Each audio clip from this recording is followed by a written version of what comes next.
Então, a Andréia vai começar falando, nesse segundo bloco, sobre a ferramenta de desconstrução através da linguagem.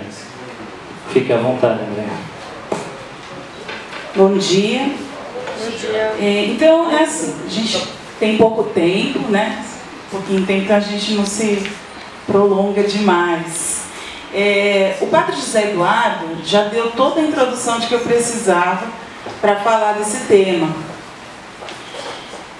As pessoas que têm acompanhado esse tema do gênero presenciaram ou ouviram pela internet muitas discussões e guerras, né? A gente acabou participando de guerras, verdadeiras batalhas com relação a esse tema. E como o próprio padre disse, as pessoas não sabem o que é o gênero, né? Nós vemos aí um exemplo com as próprias bases curriculares. Nas primeiras versões, a primeira principalmente, veio repleta de gênero, repleta, e as pessoas se mobilizaram, ficaram muito bravas. A gente estava no auge daquela questão dos gêneros nos planos municipais de educação, e saiu a nova versão, essa terceira versão da base, e como as palavras vieram em menor quantidade, então veio gênero em menor quantidade, veio gênero aplicado de outras formas, as pessoas simplesmente entenderam o seguinte: olha que maravilha, o MEC tirou gênero das bases. E não tirou, né? Não tirou. Só que ninguém está entendendo isso ainda. E a gente precisa, como o próprio padre falou, estudar essa questão para que a gente consiga, de verdade, com método, né, explicar e esclarecer isso para as pessoas. Então eu vou falar com vocês um pouquinho sobre a ideologia de gênero voltada na questão linguística, né? Eu sou professora de língua portuguesa. Quando eu fiz faculdade, a coisa foi uma beleza, porque eu só aprendia Saussure, eu só aprendia Foucault, eu aprendia Libânio. Quem é da área de pedagogia sabe muito bem o que o Libânio apronta com a gente nas didáticas, né? E não percebia essa questão, essa problemática. E depois de começar a estudar um pouco a filosofia saudável, a filosofia clássica, a filosofia perene, a gente vai percebendo que de fato a gente foi ludibriado e até conduzido, né, aos portões do inferno, como Dante poderia bem ilustrar. Muito bom. Então, a gente precisa, antes de falar do gênero como uma ferramenta de desconstrução da linguagem, falar um pouquinho da linguagem sadia, né? Da linguística sadia. E aí, eu queria, por favor, pode passar. Alfredo. Mais um, por favor. Obrigada. Esse trecho é um trecho de um livro que algumas pessoas já devem conhecer, é o Trivium. E fala da questão da natureza da linguagem. Para que serve a linguagem? Né? Vou fazer, eu não sei como é que está o tamanho. Então, somente os seres humanos podem proferir sons que se unem numa frase para expressar um pensamento. Embora todo mundo ache aí bonitinho ver papagaio falando, né? Não consiste numa linguagem, né? Pois entre os animais, apenas os humanos têm o poder de raciocinar. Consequentemente, somente eles têm uma linguagem no sentido próprio da palavra, isto é, devido à sua natureza, pois são racionais e, portanto, têm algo a dizer. São sociais e, portanto, têm alguém a quem dizê-lo. São animais e, portanto, requerem um modo físico para comunicar ideias de uma mente isolada de todas as outras, já que contida num corpo, há uma outra mente igualmente isolada. Pode passar, por favor? Esse aí é um esqueminha simples de como é a linguagem, de como funciona a linguagem, né? Nós temos, então, 3 níveis. Nós temos a realidade, o Padre José falou isso aqui bem no comecinho da palestra dele. Nós temos a realidade. Da realidade se abstrai um conceito, que é o conjunto de ideias que fazem a coisa em si, né? Que nos dão a ideia da coisa em si. E nós temos depois um termo, um símbolo, que vai fazer com que a gente apreenda aquele conceito. símbolo, ele pode ser arbitrário, ou seja, a gente pode falar daquele conceito de diversas formas, tanto que a gente tem diversas línguas para falar sobre isso, né? Eu coloquei ali a árvorezinha mais transparente para dar uma ideia de conceito, né? É o conceito de árvore, né? Essa relação da realidade com o conceito, a gente chama de verdade. O conceito, ele é tanto verdade à medida em que ele se aproxima da realidade, que ele se aproxima não, perdão, e que ele reflete a realidade, certo? Então, nós temos aí esse conceito de árvore, a gente conhece como a essência da árvore, um conjunto de ideias, um conjunto de informações que fazem a árvore ser árvore, né? Então, para que eu fale, por exemplo, cadeira, quando eu falo cadeira, eu estou dizendo um termo. Só que, na verdade, vocês, na mente de vocês, já sabem o que significa uma cadeira. Não é isso? Se eu digo aqui anácio, ninguém sabe o que é isso. Porque ninguém tem um conceito formado do que seja isso. Certo? Então, nós temos aí essa estrutura na formação da linguagem. A função da linguagem, portanto, ela é uma ferramenta para comunicar um conceito, para ensinar o conceito, como diz também Santo Agostinho, né? No De Magistro ele fala isso, né? O que é ensinar? É você, abstraindo um conceito, tirar um conceito da sua mente e passar esse conceito para outra mente. De que maneira que a gente faz isso? Como nós não somos anjos, a gente precisa de uma ferramenta para fazer isso. Qual é a ferramenta que nós temos? É a linguagem. Tá? Então, a linguagem é a forma que nós temos de passar esse conceito para as pessoas, né? E aprender também. Então, nós temos aí essa função da linguagem, esse conceito, né? Ele existe, né? E ele precisa ser fixo. Ele é fixo, né? O termo, por exemplo, se eu digo cadeira ou se eu digo sentador, não vai fazer a menor diferença, porque o conceito de cadeira eu entendo, certo? Entretanto, a relação entre o conceito e a realidade, ela é fixa. Ela não é arbitrária, como é arbitrária a relação do conceito com a linguagem, do conceito com o termo, tá? Eu prometo que vai parar de ficar complicado. Essa coisinha é mais chata mesmo, mas vai parar, tá bom? Então, para que a gente entenda e para que a gente consiga entrar na questão do gênero como desconstrução da linguagem, a gente primeiro, então, precisa ter isso bem claro. O que está bem claro na nossa mente? Que a linguagem tem uma função.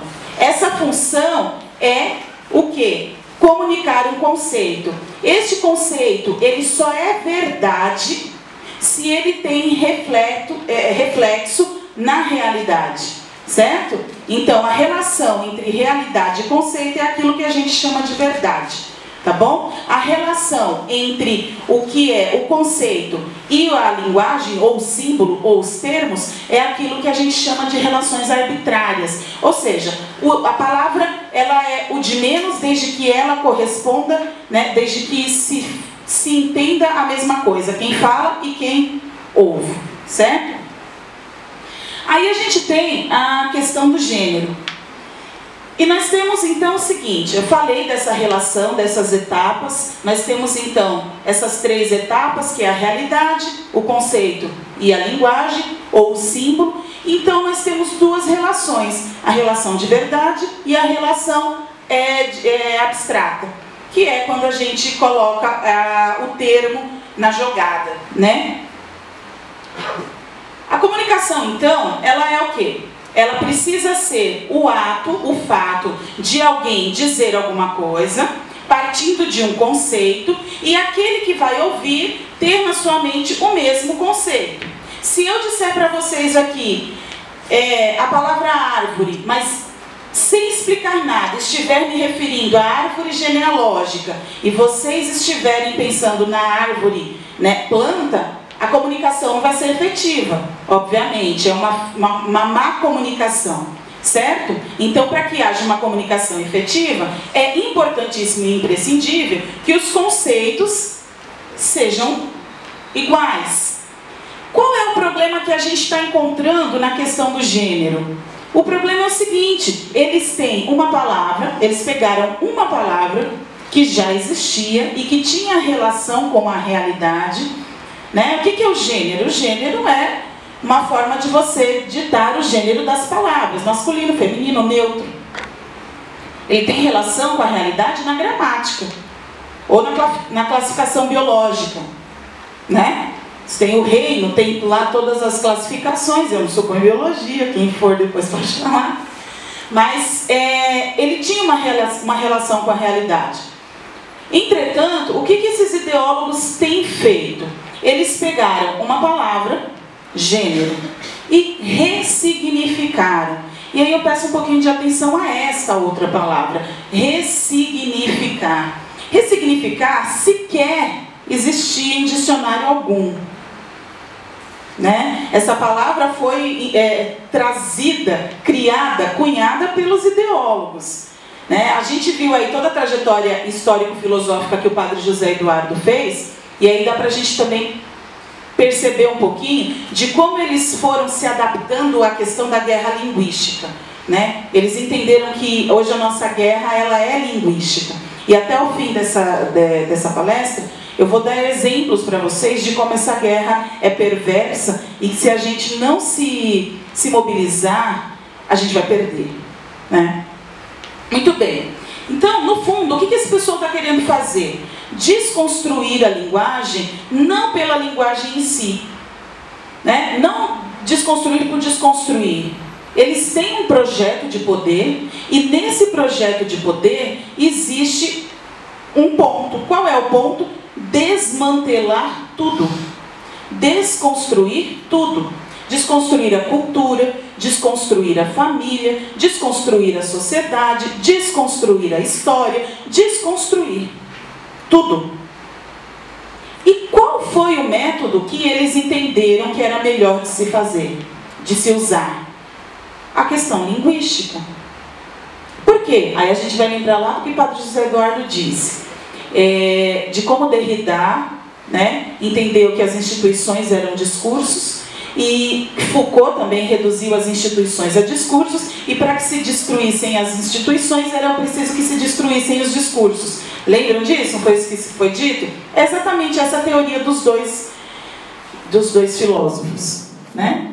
Exatamente isso. Muito bom. A palavra gênero, então, como eu tinha dito, ela tem uma relação na realidade.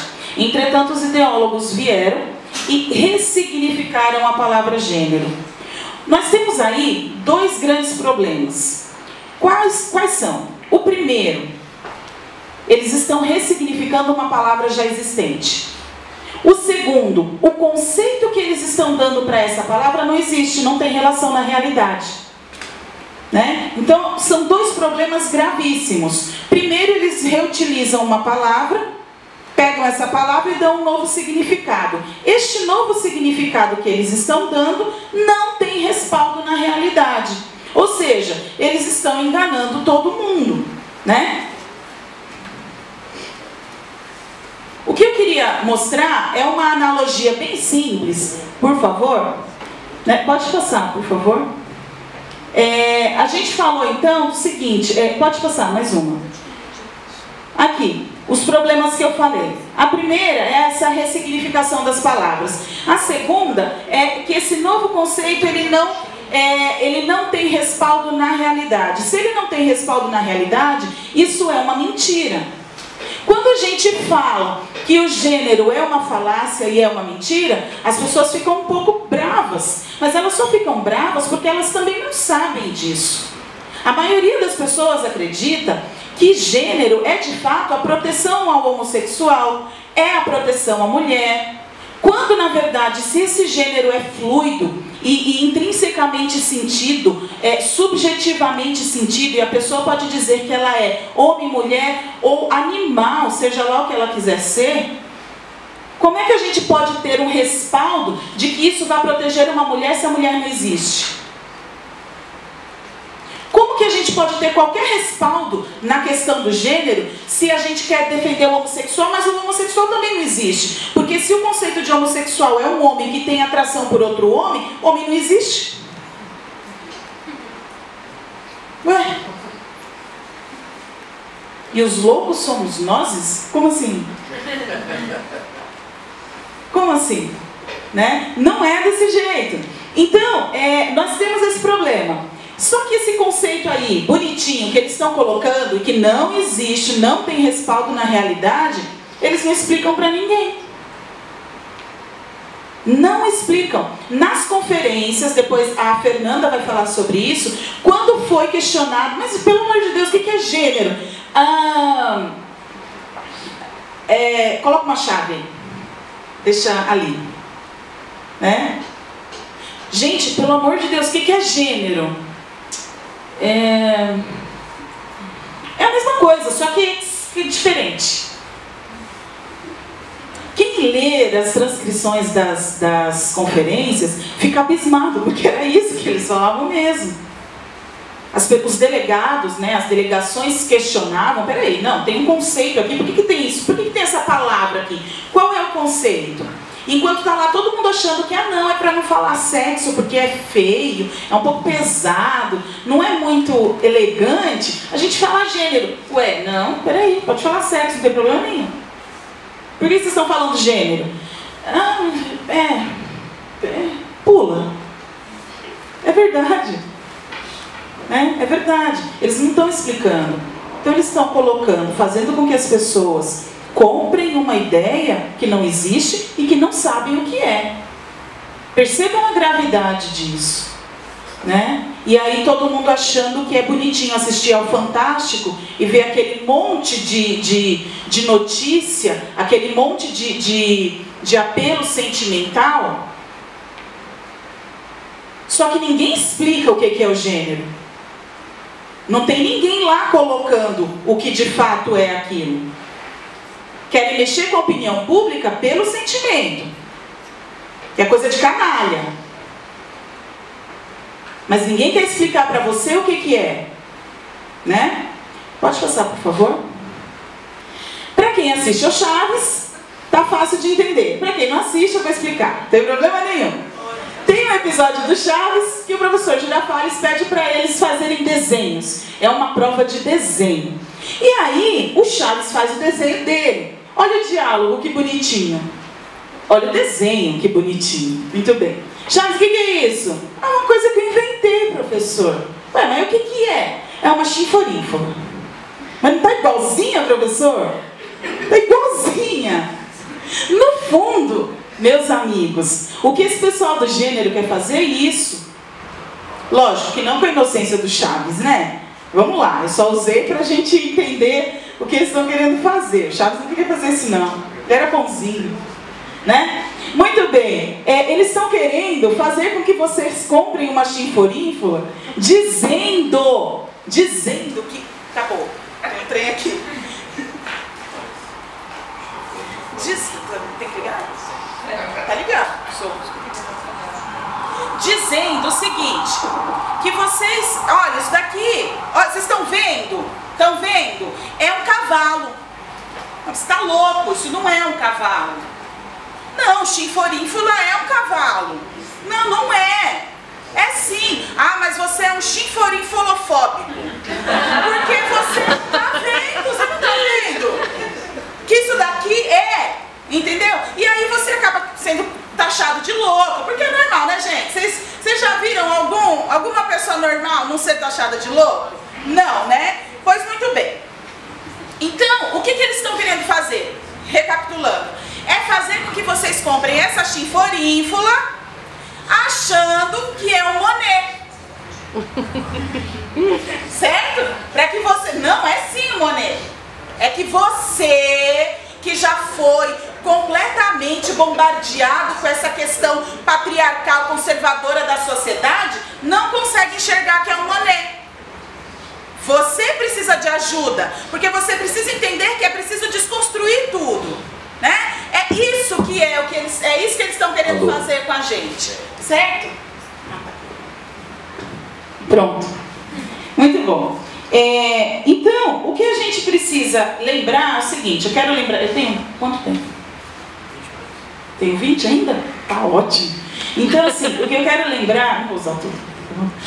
O que eu quero lembrar é o seguinte, a gente precisa lembrar lá do comecinho, quando eu falei do que é a linguagem e de qual a função da linguagem. Depois a gente precisa ver como que eles estão fazendo com essa questão da linguagem para enganar a gente, certo? Muito bom. Todo esse conceito, toda essa palavra, ela tem uma origem, né? Mas mais que isso, ela tem uma origem nas tradições marxistas. E o padre José Eduardo tem diversas palestras falando disso, a gente já fez alguns seminários falando disso, e eu vou fazer uma recapitulação para vocês, bem rapidinha. Mas depois, se alguém quiser, os slides são bem pouquinhos, eu mando também, não tem o menor problema. Você pode passar, por favor?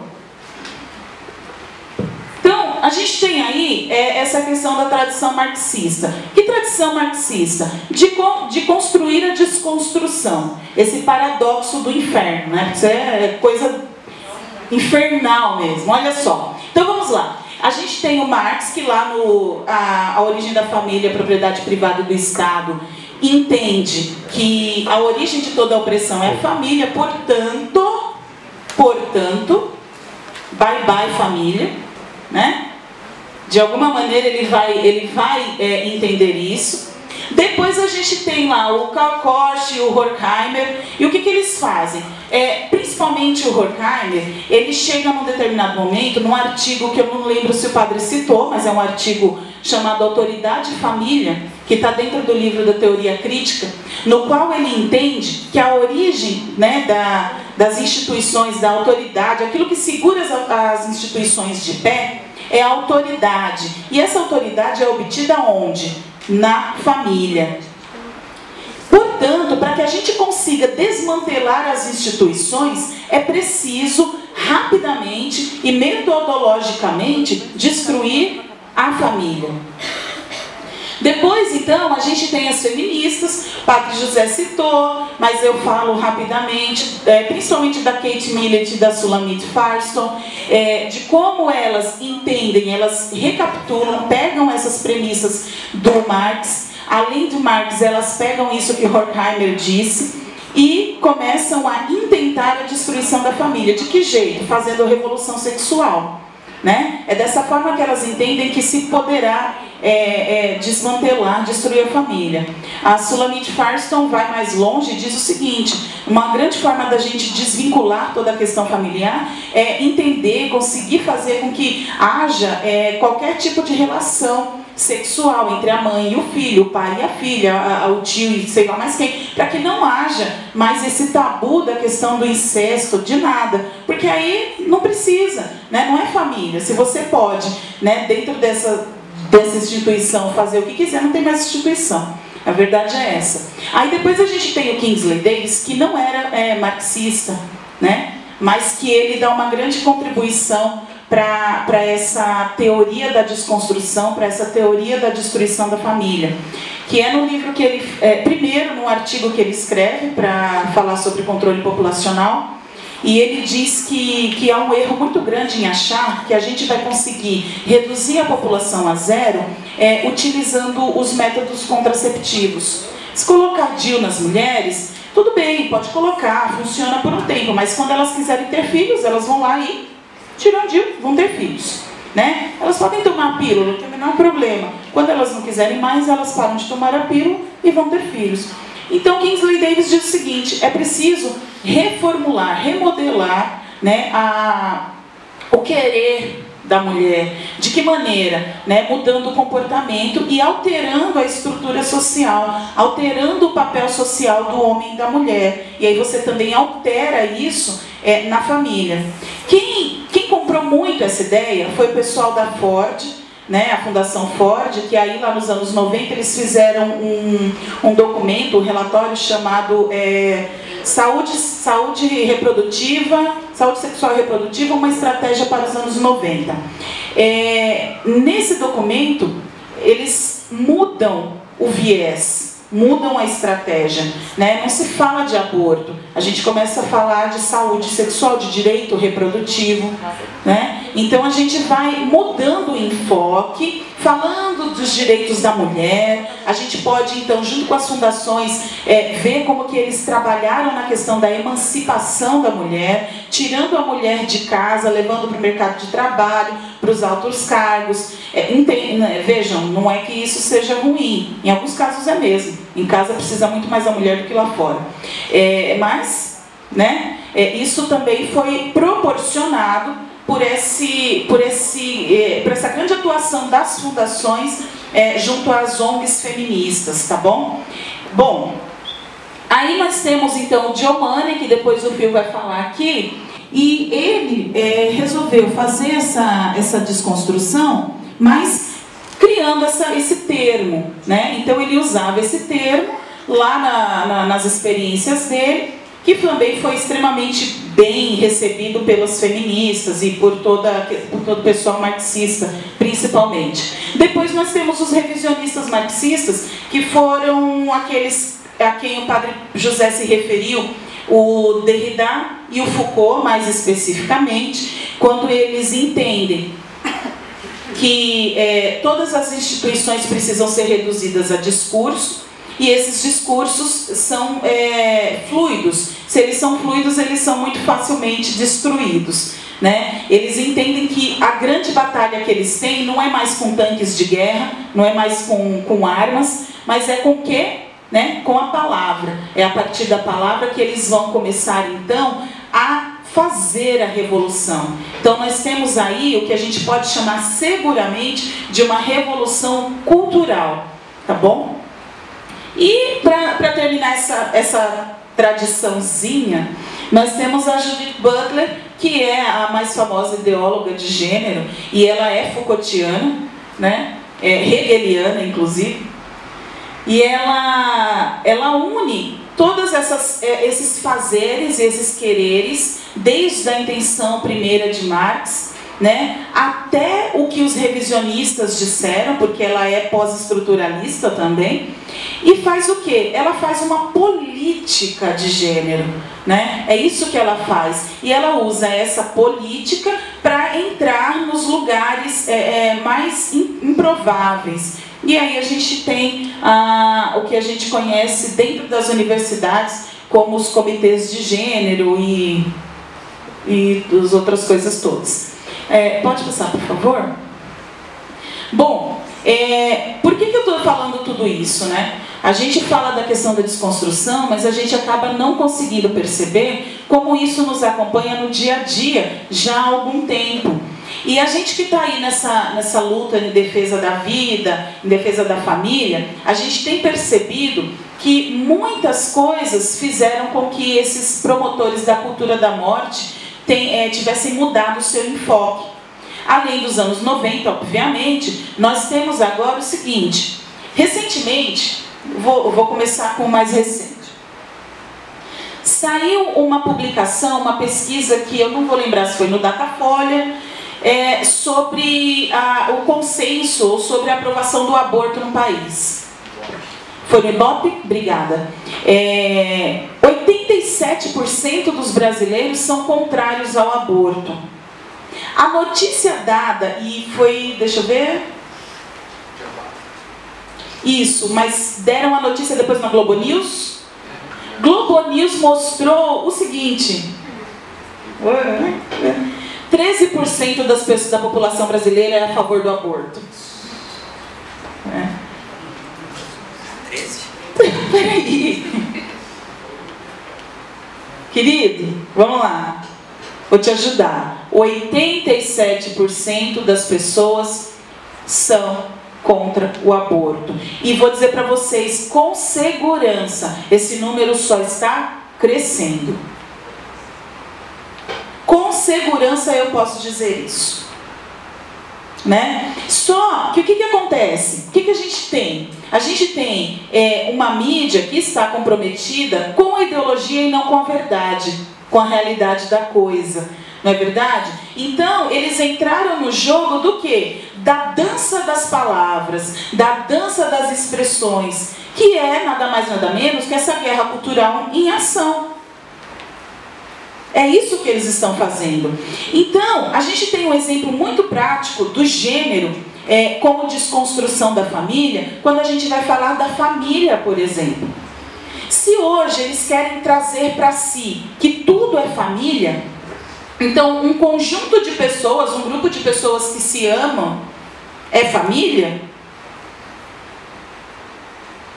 então não tem mais família. Porque se eu vou pegar o conceito de família, lembra lá do comecinho? Realidade, conceito, termo, muito bom. Se eu for pegar o conceito de família, família é uma célula da sociedade, certo? Família é a menor célula da sociedade, não é assim? Família é a menor célula da sociedade e a sociedade depende desta. Sim ou não? Sim. Por quê? Porque para que se reproduza a sociedade é preciso uma família. Até não dar certa clonagem, né? Acho que a gente está no lucro, né? Mas, via de regra, é preciso de um homem e uma mulher. E isso, né, a Constituição nos assegura, mas não precisaria, porque é de direito natural. E a sociedade precisa da família, a sociedade depende da família. Tudo bem? Quando eu começo a dizer que qualquer coisa é família, chega de família, não tem família.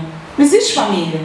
Se um conjunto de pessoas que se amam é família, se uma moça, um cachorrinho e um ursinho de pelúcia é família, não tem mais família.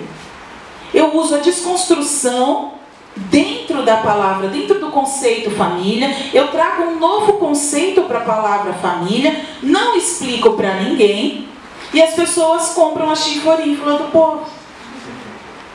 É verdade. É verdade. Vocês acabam ouvindo, eu ouço isso muitas vezes. Ah, olha que bonitinho, é muito melhor do que ficar sozinho. Não é questão sentimental, gente. É uma questão racional. Né? É uma questão racional. A gente não precisa cair em sentimentalismo. Deixa isso para o fantástico. A gente não precisa disso. Né?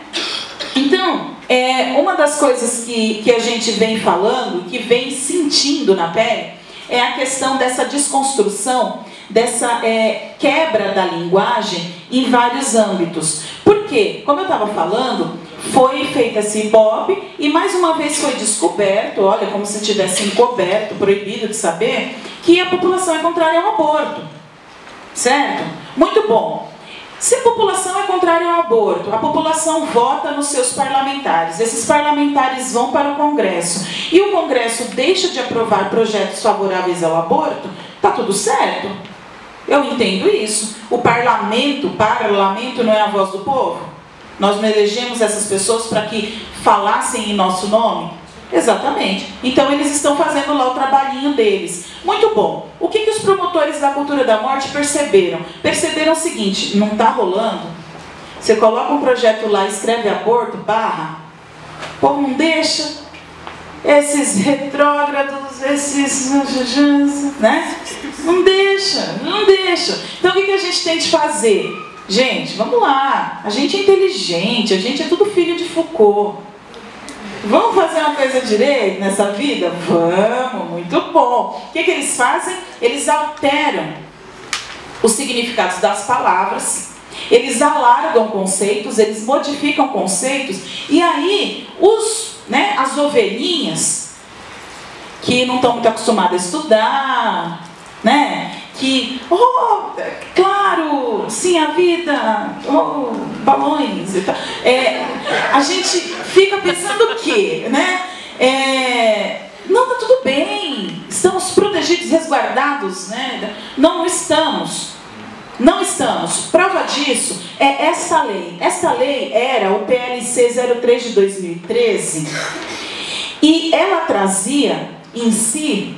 Ai, tá tão pequenininho, deixa eu ver se eu consigo pegar aqui.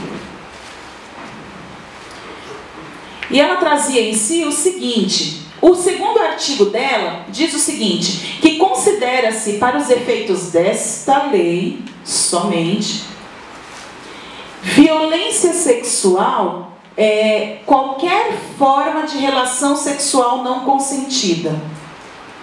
Certo? Então aí eu vou explicar o caminhozinho para vocês.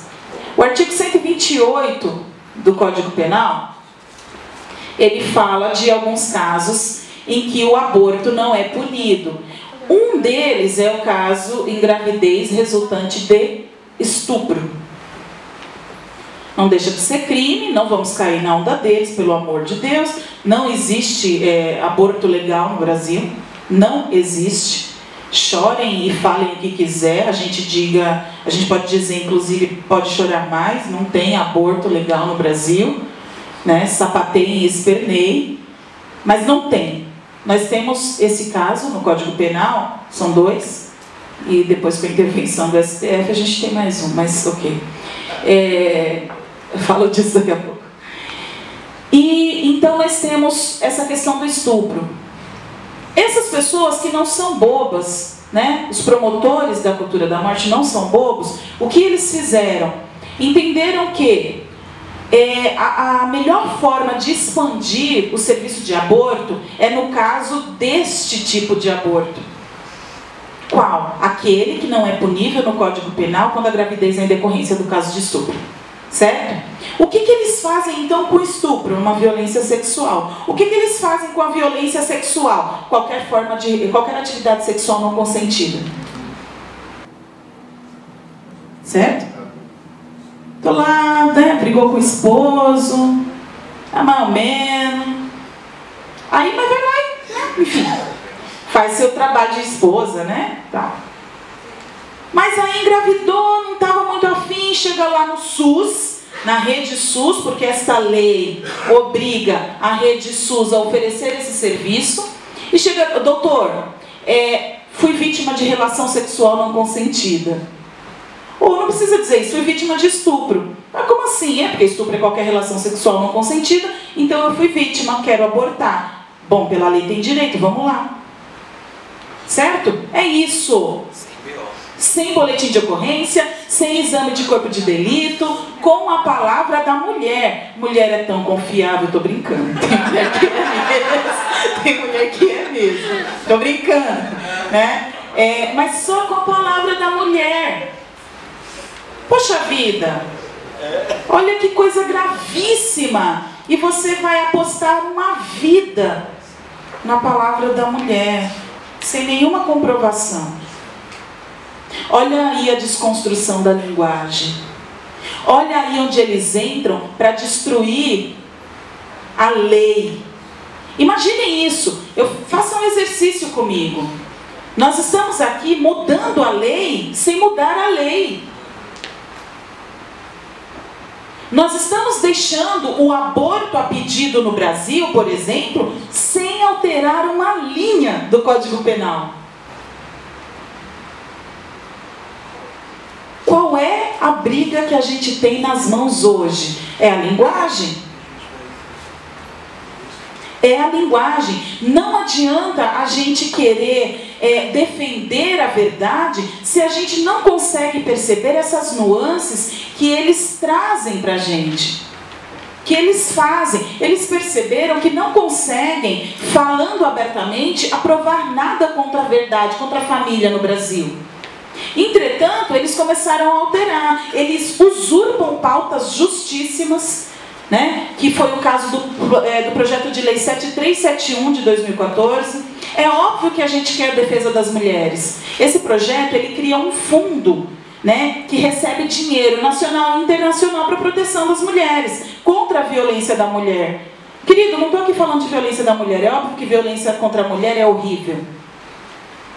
Né? Vamos parar de dizer, de falar meia boca, sabe? As pessoas querem chegar ali do nosso lado e falarem uma pauta que é justa, achando que a gente é retardado. Não, a gente quer defender a mulher sim, amiguinho, pode acreditar. Não quer defender a mulher coisa nenhuma. Não quer defender a mulher coisa nenhuma. Quer usar cada dor de mulher para avançar com a agenda que eles têm. É mentira deles. A gente precisa ter a coragem E o estudo, que não adianta gritar mentira e sair correndo. A gente tem que pegar, falar que é mentira e dar a cara para bater. É mentira sim. Esses movimentos que querem aí, que falam que querem a proteção da mulher, tudo mentiroso. Querem avançar a agenda do aborto, a agenda do gênero, a destruição da família. É isso que eles querem. De que maneira? Enganando a gente. Ué, você quer ser a favor do aborto? Seja, meu querido. Chega com seu projetinho de lei lá e fala, ó, queremos o aborto, tarará, tarará. Fala. Vai lá, ver se passa. Trouxa. Não vai passar. Não vai passar. Porque o Brasil é a favor da vida. Não vai passar. Mas eles sabem disso e aí eles querem enganar esse povo bondoso que acolhe todo mundo, dá água para quem passa na rua. Então eles falam, bom, vamos falar que vamos defender a mulher, já que nós temos aí todo um aparato de defesa da mulher, os direitos sexuais e reprodutivos. E o que a gente faz? Coloca lá no meio o que a gente quer. Ou não precisa. Pega esse projeto 7371 e diz o seguinte, esse fundo que vai ser criado, ele vai ser criado para atender e para corresponder às necessidades da Política Nacional de Combate à Violência contra a Mulher. Ok, olha que maravilha, gente, isso é muito bom. É bom demais, ô gente boa.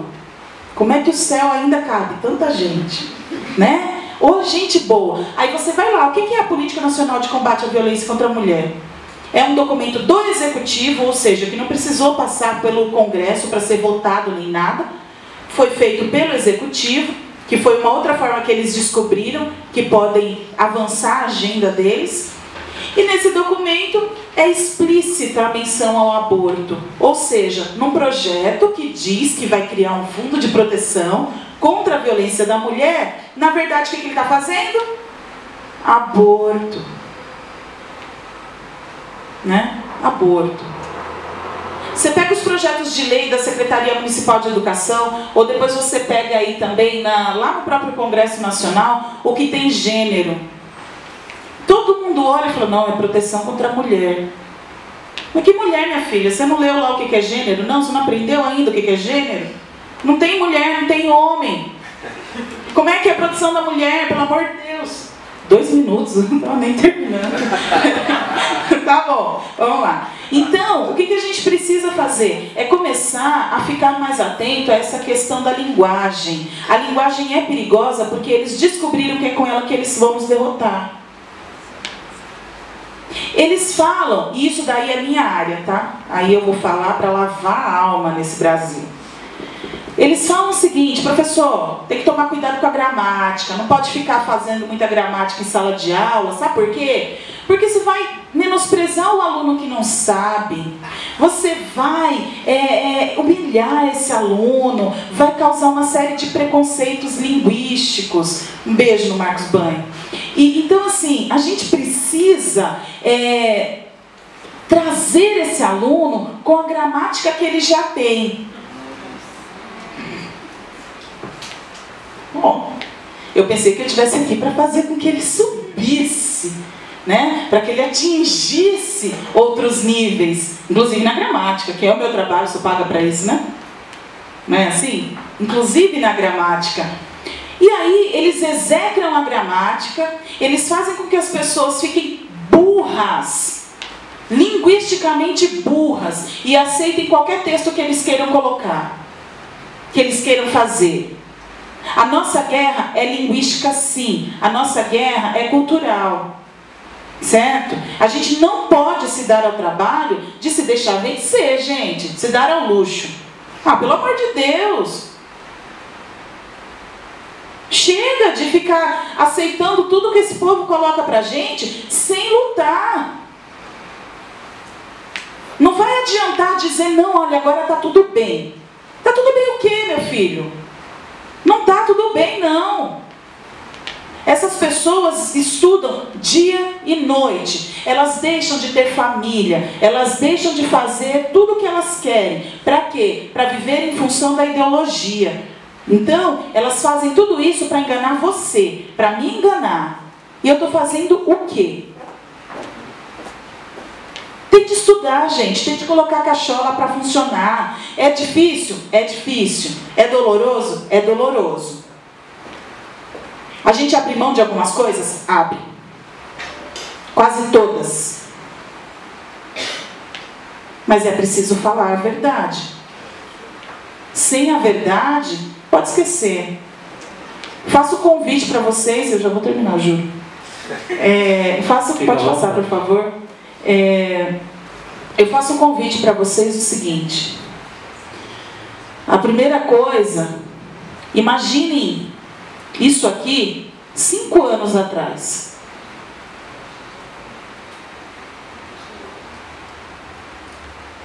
Não dá, né?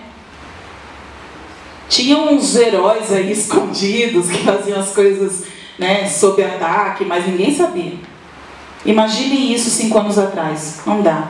O segundo convite, entendam, sem vocês e sem a população se manifestando e sem cada um de vocês se dispuserem a encontrar a verdade e depois ensinar essa mesma verdade, pode ter certeza, vamos perder. Essa guerra é daqueles que se decidem por levantar. Com 1 ou 2 pernas, não tem problema. A verdade, ela é soberana.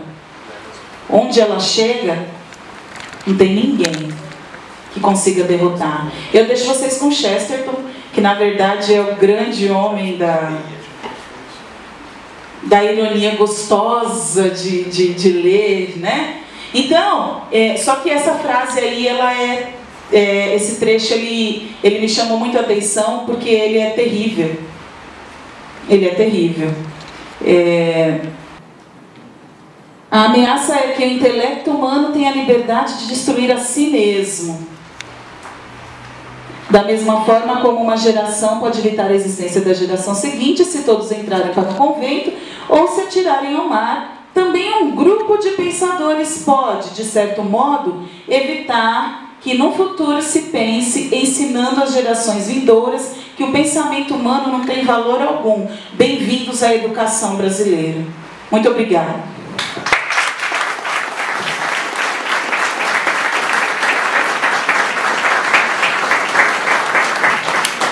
Obrigado, André. Antes de eu passar a palavra para o Felipe, eu queria que você comentasse uma frase que eu pensei aqui da Judith Butler.